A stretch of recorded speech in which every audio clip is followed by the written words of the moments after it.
like we're going to get started. I'm sure there will be some stragglers, but since we've got a schedule to stay on. My name is Ken Wasetis. I've done this before. It's been a few years, I guess, since I presented at a Plone conference. I think, well, the Midwest Symposium would have been the last time, and probably Arnhem before that. So we're going to talk about digital marketing platforms. Who has heard of a digital marketing platform before this conference? Okay, all right, a few people. I would say 3 or 4 years ago, I would vaguely know what that is, but it wasn't really something on my radar. Like you, I probably spent most of my day just, knee-deep in CMS problems and wasn't really seeing the big picture, maybe, and that's what I hope to cover in this talk. So, why are we doing all this Plone stuff anyhow? Why are we here? I'm going to get all existential on you here. So, not so much why we're here or why Plone's here, but what do we use Plone for? What's the ultimate purpose? So I think some of us use Plone to better the world, and some of us use Plone maybe to, be rich and famous, wear fur coats, pay the rent. Not wanting to change. So kicking it old school here with Peter Drucker. He said an often quoted thing, which was that basically everything comes down to marketing and innovation. Everything else is just cost. So I think as we think about where Plone should be, as we continue to move forward in the evolution of Plone, we have to keep looking at how are we helping either nonprofits or media companies or whoever market their services, their missions, their goals. And if we're not innovating, like you've seen a lot of innovation happening at this conference, maybe some of it's, it'll settle down and be part of core in 2 years or something, but there's a lot of innovation going on right now in Plone. And if we weren't doing that, then we would just be talking about how we can get Plone to be $5 a month or $4 a month or free. And, probably wouldn't have a very vibrant and viable community or ecosystem of add-on products around Plone. So we have to keep innovating, but keeping in mind that it's for a purpose. It's not just for technology's sake. Oh, I'm going to have to be within eye shot of my laptop, I think, infrared. So at the most basic level, what are we trying to do with websites usually, right? In some cases, you might have clients that do advertise. A lot of websites I worked on had really no advertising, and I suspect that's true of a lot of people in this community. We might work on intranets. We don't advertise for those. Or maybe you're working for some brand site. They don't really have advertising on their site. They're trying to push their own products. But for a lot of the web, the idea is to cast a wide net using Google Ads or whatever technologies to bring people in, get them to your website, get them to convert. So get them to either donate to your cause, get them to buy something, get them to sign up, contact their representative for some policy you're trying to pass, whatever, and eventually,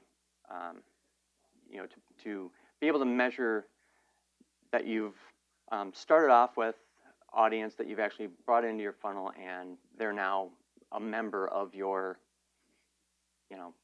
your circle of customers or of sponsors, donators, etc. Where does Plone fit into that? Again, in my years of Plone, I didn't really think about the marketing problem. It was just delivering on the ask from the client. Did they just want a website with 9 add-on products that gave them a carousel, that gave them a news feed, that gave them a social feed? It was just about executing what they had already asked for and not really backing up and asking them, hey, how does this fit into your overall marketing strategy? Maybe I'm only involved on this CMS part of it, but what else are you doing? Where does Plone fit into that? Oddly enough, the first websites I worked on, this is back in 2002, and I met Calvin and a few other people at the first Plone conference in New Orleans, and I had just launched my first Plone sites, and unbelievably, they were actually probably the busiest Plone sites I've ever launched. On a pre-1.0 Plone, it was like 0.9 something. And then we went to 1.0.5, which was super stable for a long time, right, if you remember those days. But even back then, we had things like collections, topics back then. I had to actually think about that today. What were they called back then? CMS topic. Content types, we had a news item. We had events. We had all sorts of cool things out of the box 15 years ago. It's amazing. Still would hold up today. These sites eventually, as you might see across the top, these entities were owned by a huge media conglomerate called Clear Channel Entertainment. We launched 6 Plone sites in 3 months on $30,000. I mean, it's just amazing when I think back about it. So I probably dealt more back then with advertising on sites than I have since then. Most of the sites I work on, again, are about trying to promote whatever that product or cause or whatever is, not driving revenue from advertising. But it is something that is very popular in the WordPress and Joomla world. I mean, those sites are driving revenue. They're not just for awareness, of different causes. So I think it's important for Plone to still play in this space and to consider the whole marketing problem set, not just producing content, just marketing content or authoring, publishing content. This is a crazy Where's Waldo graph that's used a lot now at marketing conferences, marketing technology conferences. The site is chiefmartech.com. It's a really great site for reading about all these types of things. So Plone actually is on this graph. That whole box is CMS and web experience and has all sorts of content management systems there. And then there are things like e-commerce platforms, CRM, feedback and chat, let's see, content marketing, email marketing. So it's kind of a bizarre number of companies that are playing in these different spaces, these niches, but I guess it kind of makes you think, okay, I remember one client integrating with Salesforce or Sugar CRM or something, or I remember this client that wanted to, use Discuss or add this or share this. And I guess, again, as we start on new Plone projects, if we back up and talk to clients about what else are you planning to use, we could jointly map out a marketing strategy with a digital marketing platform, not just a stovepipe kind of piecemeal, hey, I want this little tech solution with no sort of cohesive plan. Like sometimes you'll implement a site for a client, you'll find out 2 months down the road after you've handed it off, they've started to just like cherry pick things they want to add on to it, and sometimes they, do it not so well, and other times it does go well. But anyway, if it's done more jointly with the integrator, I think it can be done better. So those were some technologies that I think I've either integrated or heard others integrating over the years, some pretty common ones. I'm sure the list is much larger than this, but it's just one of those things, again, that I think if we go from start to finish and talk about it as a digital marketing platform, we can, now this is without all the busyness of the logos, but you can actually start to map out, like, what are you guys doing for advocacy and loyalty programs? What are you doing for, social media marketing? Do you have a certain goal of the number of tweets or Facebook posts you want every week? And do you have someone that does that? When you talk about web analytics, do you just want to know the number of visitors per month, page views, or are you actually going to see how people are driving through your site? And are they, again, going back to that sales funnel, are you driving them to conversion, whatever that is for you? Is it clicking a donate button or contact your senator or whatever it is?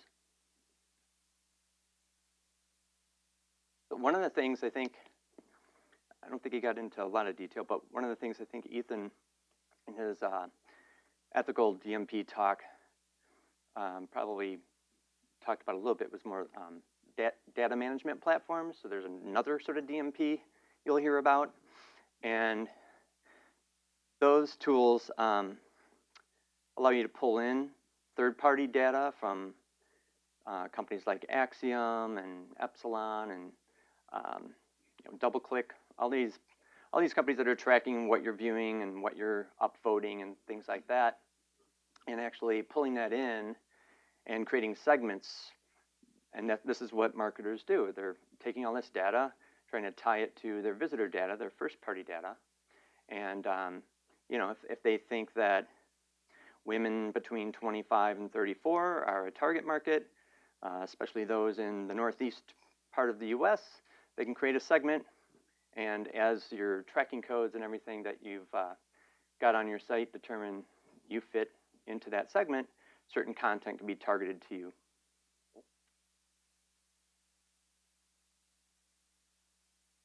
So those were a lot of different types of systems, and this kind of contextualizes it a bit differently. There's different sorts of systems you might use to decide. So Python obviously plays a great part right now in data science and analytics, as well as things like DevOps. So it's great that Python's really able to cover this whole spectrum. But I think we're going to see that Plone kind of fits in this area where you've got web apps and kind of the data in the middle here, and then all these other things kind of tie into your content management system, your data management platforms. This is where all the data is sitting, whether it's content or profile data. Then you've got all these other systems, so things like I was saying, that do targeting of content, or in this case, like A/B testing, which is targeting as well. And I think it can be a little easier to look at it this way than just a bunch of boxes, but it's kind of a different way of saying the same thing. So as you're mapping out your digital marketing platform with a client, you can kind of see, do we have all these different areas covered? And it's doing it more by function. So I'm going to hit a few trends along the way too. One of them is pretty obvious. I think everybody's aware mobile is surpassing or has surpassed desktop in terms of time spent on that type of browser or that type of device every day versus desktop, in terms of page views, web requests. So we're no longer in a place where we can take the left column of portlets, right column of portlets, main content, and just see how we want to collapse that as we go down to tablet and mobile browsers. We obviously have to do mobile first. We've heard mobile first being talked about for years, but now it's absolutely a must. You must do mobile first and design up from there, but you have to address the mobile market first. So what do we mean by mobile first? A pitch for the company I work for these days, which is Sapient Nitro. If you visit their site, it's done in a mobile first fashion. So it actually works better and feels better on a mobile browser or on a tablet than it does on the desktop, quite honestly. And the other thing I want to hit on with that one, so that's a slide, but I want to go to my browser real quick for that site.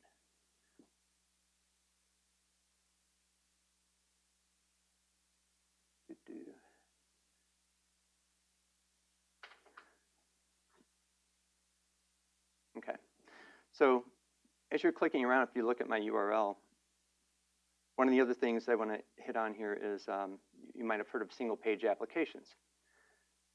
So with the single page application, you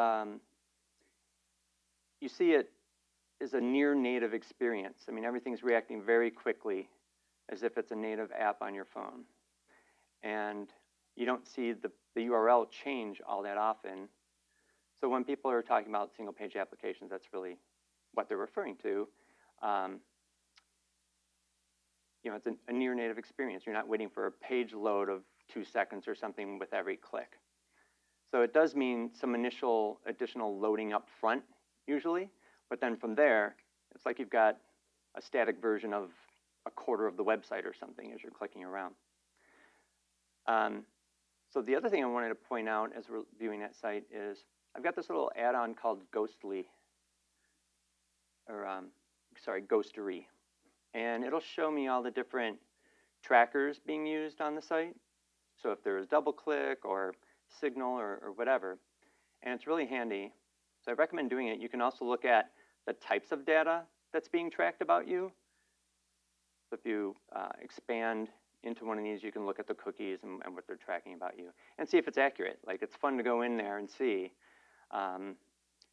Like, based upon me viewing some news story, I might think that I'm an avid hunter, you know, but I'm not. I'm going to go to a different site, a retailer site, and this is Saks Fifth Avenue, and they've got 37 trackers. Now, so it's kind of amazing that you could need 37 trackers, but I'm working with a client right now that has about 19 trackers, and so I can understand how these folks got to 39, because once you get past like 15, no one knows who's using XYZ tracker. You know, if we retire this, whose data are we blowing away? Whose job is on the line that we've just, you know, screwed? So anyway, I think that's a fun thing to use, to look at what sort of data is being tracked, but also what sort of vendors they're using. If you just look at some of the top retail sites or other types of sites, you can get a good gauge for what tools are probably the most prominent, you know, top tools out there if you were to be investigating using these types of things, just by seeing what other companies are using. Back to my deck here.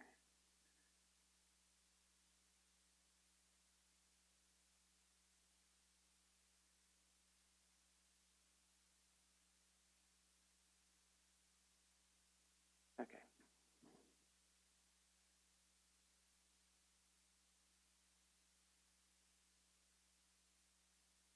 So some other trends, and this is kind of startling, or it was to me just a few months ago when I read this. In the US right now for online advertising, 85 cents of every dollar goes to Google or Facebook. So Google owns DoubleClick. That's where most of that's coming in, but also search ads feed into that, obviously. 85 cents. So like 3 or 4 years ago, people wondered how Facebook would make any money when they were going to go public. Now they're like the second largest ad engine in the US. We just covered single page application. One thing related to this, though, is personalization. Obviously, when you're talking about a marketing platform, you know, like Plone has had out of the box some really good personalization options, because you could have portlets that are super dynamic for a long time. And I remember sitting down with people that were doing Drupal or WordPress or some other tool, and they were pretty much blown away by the fact that we had that out of the box. Like, we could have a tail portlet that has whatever sort of, you know, custom code logic that I want, filter and present that content based upon this known user being in a certain segment, or, you know, user profile that we've got, or based upon what they've been clicking on the site. But Plone has a lot of capabilities built in to do that sort of thing, to do targeting, personalization, cross-promoting if they're, you know, viewing one type of content or one article or something.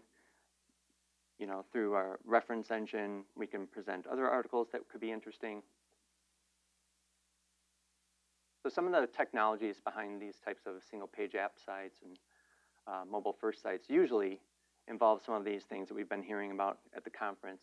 The one that I'll point out the most is at the end there, this Phantom.js. So a lot of these technologies might not be as search engine friendly right now. Google has gotten better, probably more specifically with Angular, because they're the ones running that project really.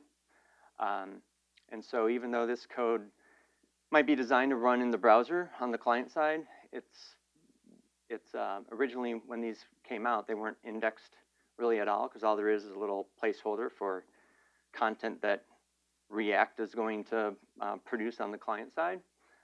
But now Google is better about that, at least Google. I don't know about Bing. But Phantom.js is something you can use server-side, besides Node.js, to have React code or Angular code run server-side, so it spits out that HTML, so it's nice and SEO-friendly. And I know there was another presentation on Headless CMS. I was very glad to see that.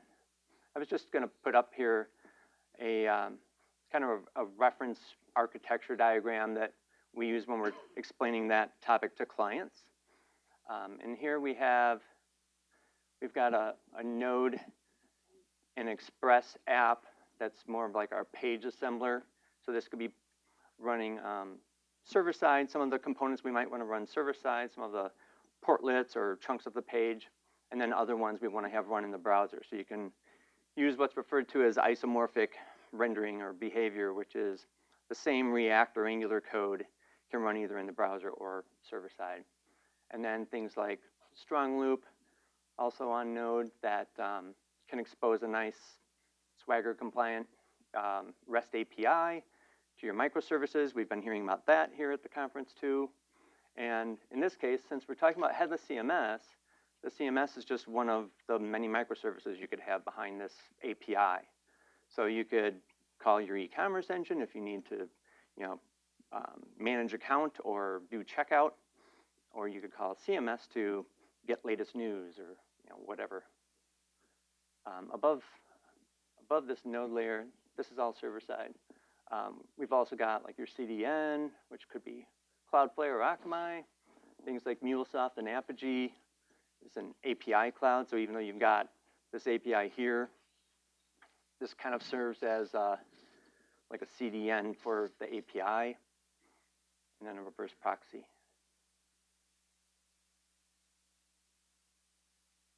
We've also heard this. I just heard Lawrence Rowe talk about this a couple of talks ago. It's becoming really, really popular, and I think this is a huge opportunity for Plone to decouple the front-end development from back-end development. So if you think about the reason that Diazo came to be, it was we wanted to make it easier and more approachable for design shops to build code, to build that presentation layer and implement it on Plone. Well, now with these technologies like React and Angular, they can build the front end, the presentation layer in those technologies. And there's certain cases where you still need to build code on the server side in Plone, but by decoupling them and having a REST API, the front end team can build in whatever sort of front end language they want, and they don't really care what's on the back end. Is it Plone? Is it Sitecore? Is it Drupal? Don't give a shit. So it's a trend, but it's also a great opportunity for Plone, and it seems like things are heading in that direction. So I'm very encouraged. Bunch of the buzzwords we've hit. Let's see. Yeah, I think it was Sven that covered the, right? Wasn't he the one that covered the AMP, the Google AMP stuff? So that's Victor. Yeah, that's right. So that's becoming more important too. Like I just had a client a few weeks ago say, oh, we need, like, I read this article, Facebook says our render time has to be under 3 seconds or else, our mobile rankings in search are going to go down and this and that. And anyway, these things are getting popular, but it's mostly because Google and Facebook are really pushing them. So if you've got clients that are paying a lot of attention to their web analytics and where traffic's coming from, you might have gotten a call, a year ago saying, hey, we're seeing like a 30% drop in our Facebook referrals. What's going on? More and more, as we hit on people are on mobile, well, they're also staying within those native apps. So in Facebook, they click on something, but it still keeps them in Facebook. So they're not really launching off to external sites anymore, not nearly as much, especially if those sites have already been indexed and determined to not respond very well. So in those cases, Facebook and Google are both promoting that you should use their technologies, which Google's is at least open source, to trim down the weight of your page and make it respond faster. But now, if you click on a link in Facebook and it takes you to an instant article page, they are the supplier of the content too. So they know your preferences, they control the content, they control the ads, and the next step will be you'll be purchasing stuff through your Facebook account that's hooked up to your, your bank. What is it? WeChat in Asia is already doing that, and Facebook's just a little behind.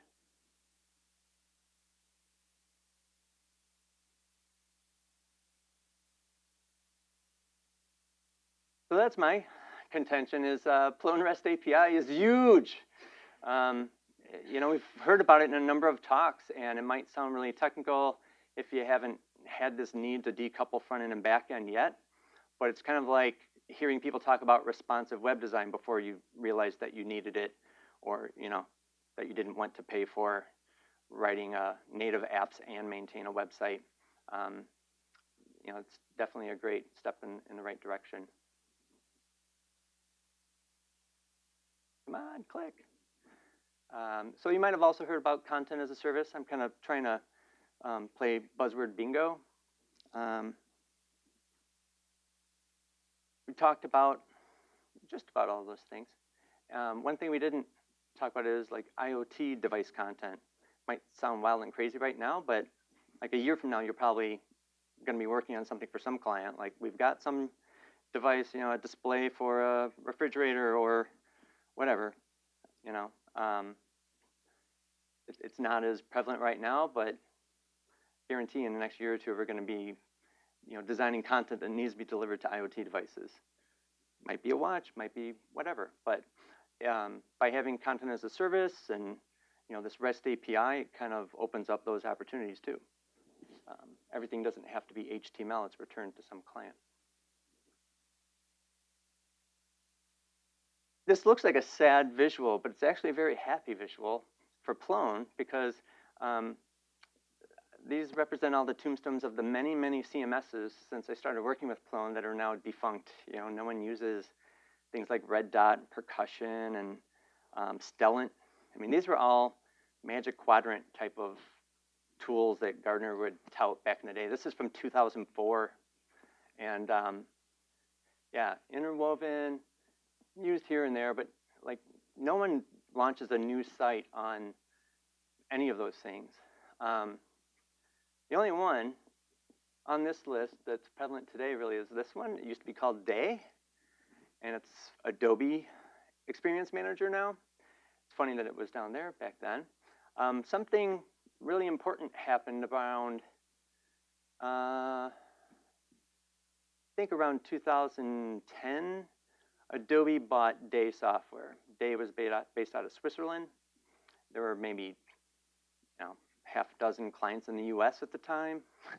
Now, like, Fortune 500 companies pretty much go AEM or Sitecore. These other guys are gone. I worked on a tool. One of the first CMSs I worked on was one called FatWire. It's not on here. Oracle bought them. Basically give it away for free to clients, and still no one uses it. So it was a really strong tool. But yeah, it's just amazing. Like, this is a really small cross-section of CMSs from back then, and almost none of them exist anymore. So, vive la Plone, and happy birthday. Congrats, because it wasn't always so easy to convince clients to go with an open source CMS, because they'd say, well, what are you going to do when it's gone in 2 or 3 years, Here we are, 15 years, and these other guys are all gone. So congrats to everybody that's made it happen.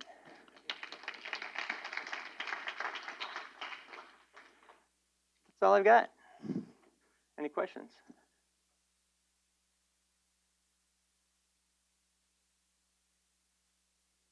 Oh.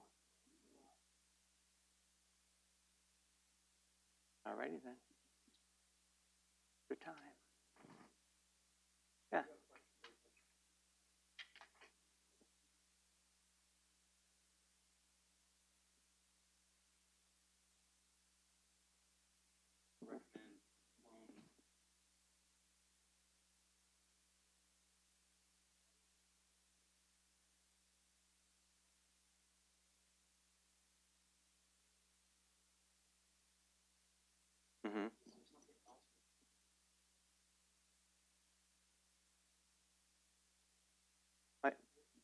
I think some of the stuff Mosaic and Castle CMS are already trying to do in terms of going with a grid system instead of columns, definitely going to help,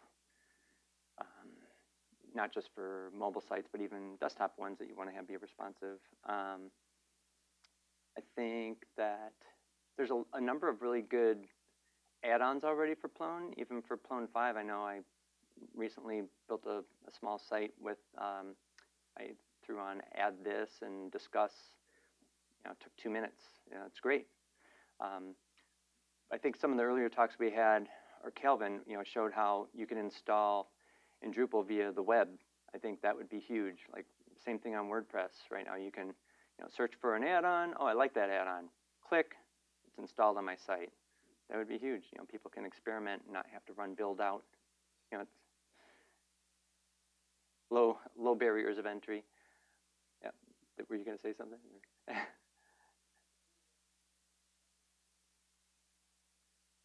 Totally. Should have like a flashing sign that goes, better know what you're doing. Yeah.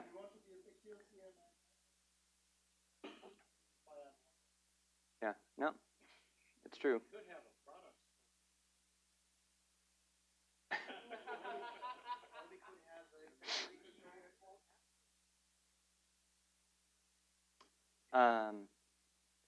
Let's see.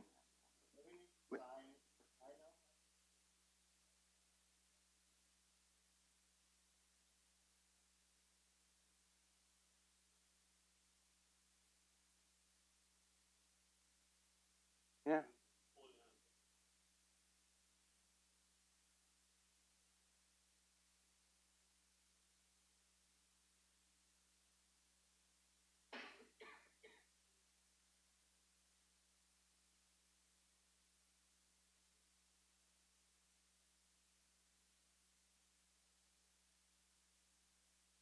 Yeah.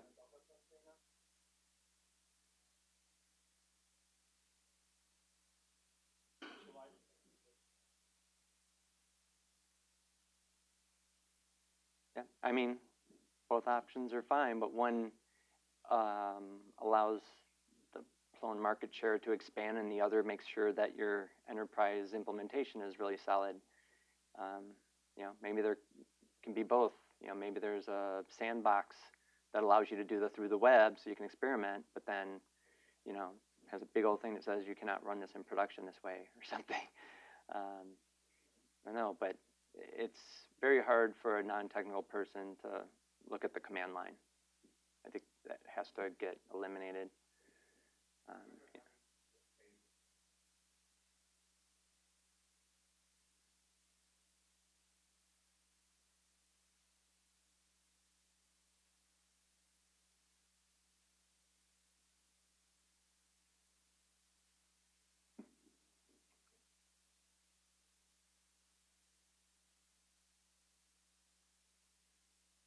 Yeah.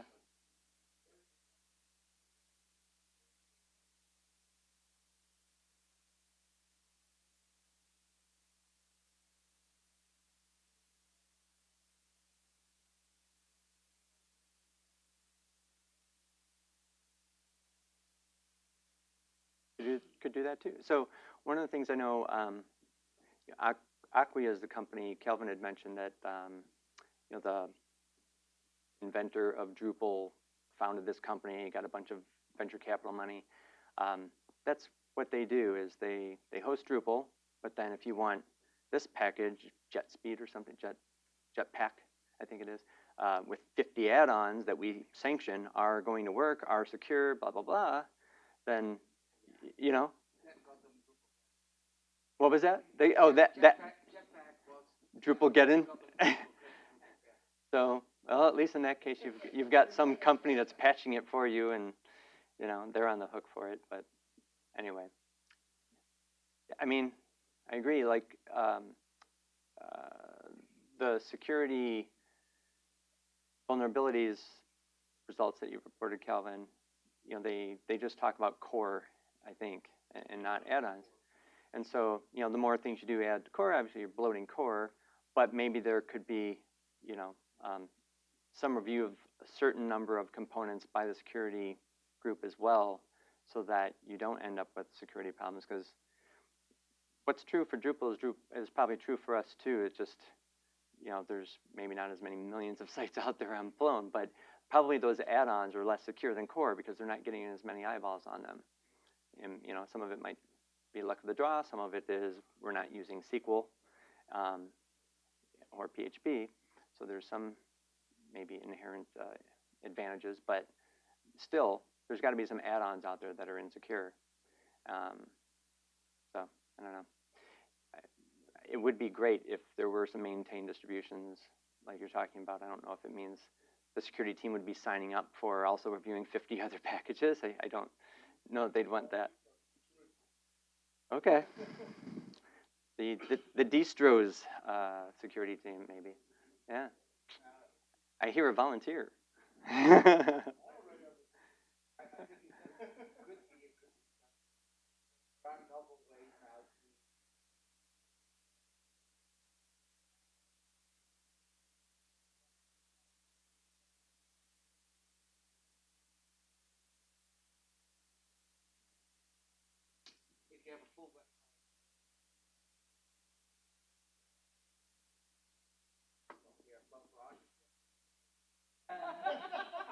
What was it? Plone what gets installed?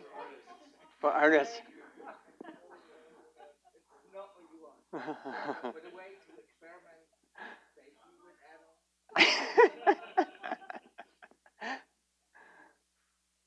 Forget about that.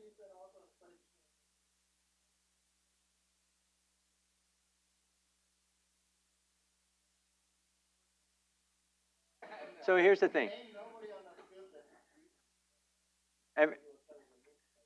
Every time, go ahead.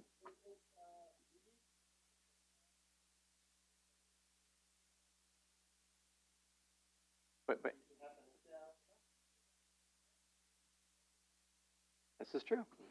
I think the one thing I want to leave you with is that the point I was making about Day being bought by Adobe, and now all of a sudden they're rated as, you know, the top enterprise CMS, all that stuff. There's a similar pattern to what Drupal did and what WordPress did. I mean, by staying close to designers and marketers, they got that lift. Day had a super solid engineered system too that no one knew about. Sound familiar? I mean, we all get together and have marketing sprints. We always say, wow, you know, this is where our need is, but then our effort is over here in technology. And so, you know, we need to balance those out somehow. Whatever mechanism it is, but.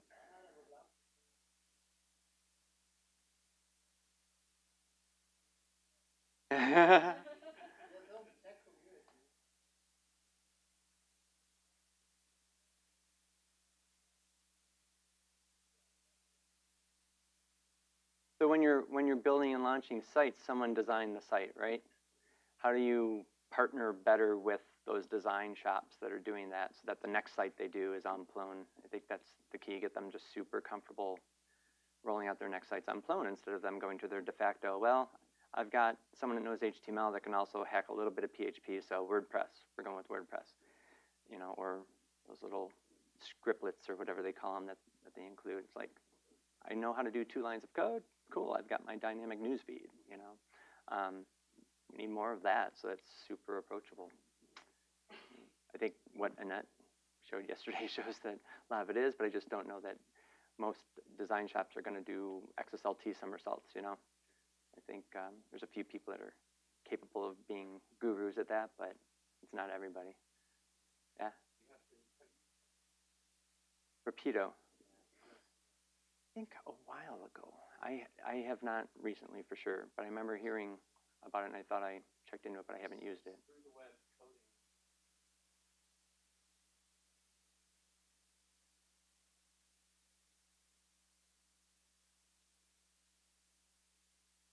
Uh-huh. Well, don't sell me on it. We need a video of it that shows how easy it is and get people to do it.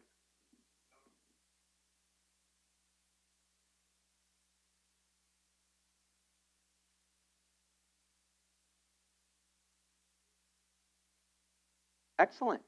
Let's promote it.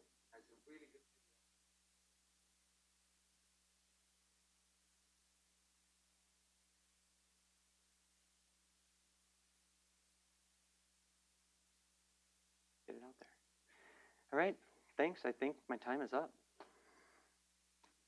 Appreciate it.